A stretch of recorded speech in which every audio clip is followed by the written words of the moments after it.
ములుగు జిల్లా ఏటూరు నాగారం మండలంలో దుండగులు రెచ్చిపోయారు. దొడ్ల గ్రామంలో సుమారు 50 హెక్టార్ల అడవిని నరికివేశారు. దుండగులు ఎదచ్చేగా వృక్షాలు కొట్టివేస్తున్న అటవీ శాఖ అధికారులు పట్టించుకోవడం లేదని స్థానికులు ఆగ్రహం వ్యక్తం చేశారు. పట్టపగలే చెట్లను నరికివేస్తుండడంపై అనుమానం వ్యక్తం చేస్తున్నారు.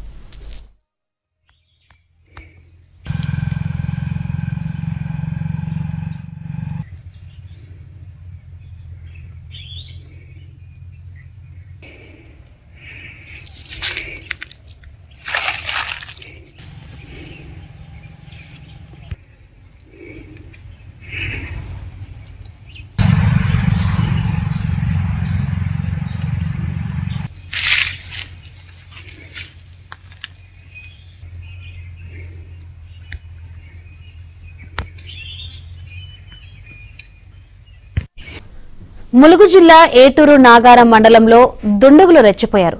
దొడ్ల గ్రామంలో సుమారు 50 హెక్టార్ల అడవిని నరికివేశారు. దుండగులు ఎదచ్చేగా వృక్షాలు కొట్టివేస్తున్న అటవీ శాఖ అధికారులు పట్టించుకోవడం లేదని స్థానికులు ఆగ్రహం వ్యక్తం చేశారు. పట్టపగలే చెట్లను నరికివేస్తుండడంపై అనుమానం వ్యక్తం చేస్తున్నారు.